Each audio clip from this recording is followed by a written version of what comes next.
గోదావరి కనిని ఈరోజు జవహర్లాల్ నెహ్రూ క్రీడా ప్రాంగణంలో మార్నింగ్ వాకర్స్తో కలుస్తూ కష్టసుఖాలు తెలుసుకుంటూ 13న జరిగే ఎన్నికల్లో పెద్దపల్లి పార్లమెంట్ అభ్యర్థి గడ్డం వంశీకృష్ణను చేతి గుర్తుపై ఓటు వేసి భారీ మెజారిటీతో గెలిపించాలి అని ఎమ్మెల్యే రాజ్ ఠాకూర్ కోరారు.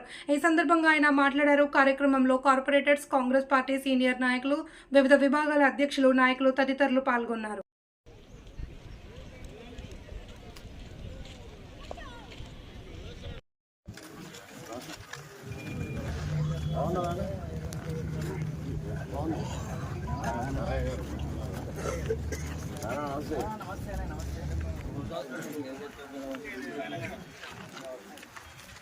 అయిపోయిందా మీ యోగాసనం వాకింగ్ అయిపోయింది.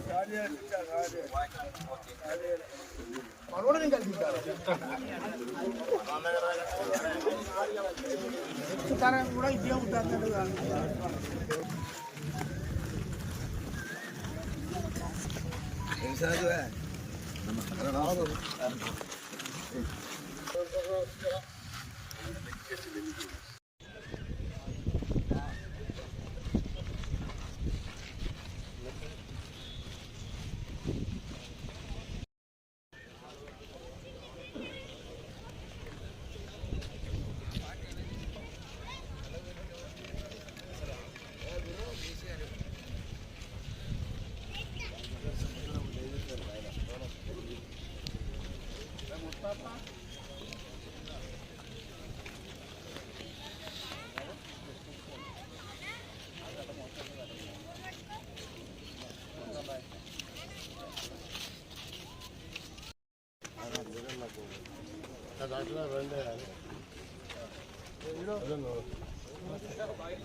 Great.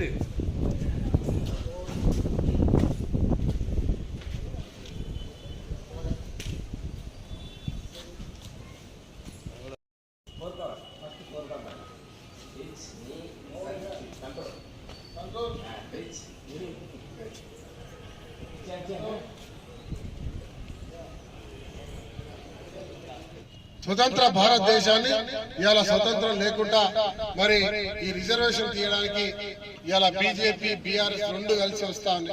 వాళ్ళందరూ ఒకటే. మొన్నటి వరకు సింగరేణి ప్రైవేటీకరణ చేయాలన్నది బీజేపీ, బీఆర్ఎస్ కలిసే కదా. మీరందరూ కూడా చూస్తారు పార్లమెంట్ లో.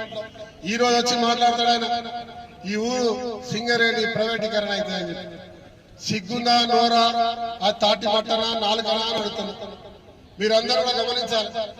బండ అబద్ధాలు ఆడిన ఈ ఊరు పూర్తిగా విధ్వంసానికి గురైతుందని చెప్తాడు ఆయన. ఆయన చేసింది ఈ ఊరిని బొందల గడ్డ. ఆ కనబడే గుట్టలు ఆయన చేసిన పుణ్యమే. దాంట్లోకెళ్ళి వెళ్లే దుమ్ము, దాంట్లోకెళ్ళి వెళ్లేటువంటి విషవాయులతో చచ్చిపోయేది మనం. దానికి కారణం కేసీఆర్. ఫస్ట్ మా గోదావరి రామగుండం ప్రజలకు ముక్కు నేలకు రాసి నీ దొడ్డు ముక్కు అరిగే వరకు క్షమాపణ చెప్పాల్సిన అవసరం ఉందని చెప్పి నేను భావిస్తాను. ఎందుకంటే మనకు తీరని అన్యాయం చేసింది. రామగుండంలో పౌరాజ్ దేలే, బొగ్గుబాయిలను ప్రైవేటీకరణ చేసిండు, చనిపోయాలను ఆదుకోలే, దోపిడీ జరుగుతుంటే చూస్తూ కూర్చున్నాడు. ఇలా అధికారంలో ఉండి నిరుద్యోగులకు ఉద్యోగ అవకాశాలు కల్పించాలి, వారి బాగోగులు చూడలే, పేదవారికి ఇల్లు ఇవ్వలే, ఇల్లు కట్టిన ఇళ్లకు కూడా పేదవారికి ఇచ్చినట్టు ఇచ్చి దాన్ని కూడా ఆపిపెట్టడం జరిగింది. రైతులకు ఇచ్చిన భూములు గుంజుకున్నారు, రైతులకు నీళ్ళు ఇవ్వలే, పండించిన ధర కలిగలే. ఇలా ఒక్కొక్క క్వింటాల్కు 14 కిలోల కోత కోసారు. మన అందరి జీవితాల్లో చీకటి మయం చేశారు. ఇవాళ వాళ్ళు ఇచ్చింది బీజేపీ, బీఆర్ఎస్. ఎవరు ఇచ్చిందా అంటే ఏమి అని గాడిద గుడ్డు తప్ప మన ప్రాంతానికి ఒక్క నయా పైసా కూడా ఇవ్వకుండా మనపై కక్ష కట్టి ఈ ప్రాంతాన్ని ఎటుకాకుండా చేసిన చరిత్ర వారి. మరి ఈరోజు మా సోదరుడు వివేక్ గారి తనయుడు వెంకటస్వామి గారు పనమడు వంశీని ఎంపీగా తీసుకొస్తా ఉన్నాం. నాకు విశ్వాసం ఉంది. ఇదే స్టేడియంలో మీకు అందరికీ తెలుసు, కేసీఆర్ నిలబడి అక్కడే మాట్లాడి వ్యంగ్యంగా మాట్లాడి. వ్యంగ్యంగా అంటే ఇక్కడ కనుక కాంగ్రెస్ పార్టీ గెలిస్తే ఓ సన్నాసి నిలబడ్డాడో బేకార్ గారు నిలబడ్డాడు ఏదన్నా మీకు గుర్తుందనుకుంటా. నాకు మన పెద్దవాడు ఏదో పడితే మాట్లాడుతాడు. తాత మనల్ని ఎప్పుడు తిడతా ఉంటాడు కదా, ఇంకా బూతులు తిడతాడు. అట్లా ఆ పెద్ద మనిషి నిలబడ్డాడు. ఒకవేళ ఇక్కడ కాంగ్రెస్ గెలిస్తే ఈ రాష్ట్రంలో కాంగ్రెస్ ప్రభుత్వం వస్తున్నాడు. అక్కడ పైన దేవుళ్ళు ఉన్నట్టు ఈ రామగుండం ఇది రామగుండం. ఇక్కడ రాముడు సీత మన తల్లిదండ్రులాగా వారి వంశం మనది. ఇక్కడ రాముడు ఉన్నాడు. ఎవడైనా మాట్లాడితే రాముడు అని తదాస్తు అంటాడు. అప్పుడే అన్నాడు నేను ఎమ్మెల్యే అయిపోయినా కాంగ్రెస్ గెలిచింది, ఈ రాష్ట్రాల్లో కాంగ్రెస్ ప్రభుత్వం వచ్చింది. ఆ రాముడి వంశమైన మనం, ఆ రాముడు ఆదర్శ రాముడు.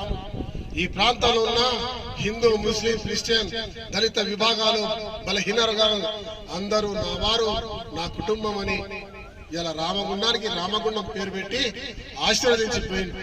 దుర్మార్గులు, రాక్షసులు, రావణస్తులు కొన్ని రోజులు వస్తారు. ఈ 60 సంవత్సరాల కాలంలో అదే జరిగింది. ఈ రోజు మంచివారు వచ్చాడు. ఆ రాముడు పంపిన ఆంజనేయుడు మీ భక్తుడిగా, మీ రక్షకుడిగా వచ్చిండు. మీ కుటుంబ సభ్యుడు మక్కాన్ సింగ్ రాష్ట్ర ఇవాళ మీకు మాటిస్తున్నా.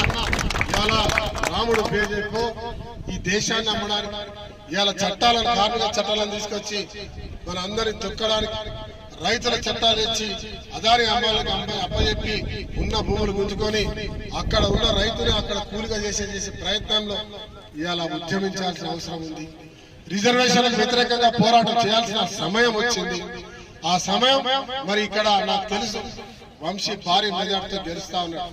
కానీ నాకు 1,00,000 ఓట్లు వేసినట్టుగా 2 లక్షల ఓట్లు వేసి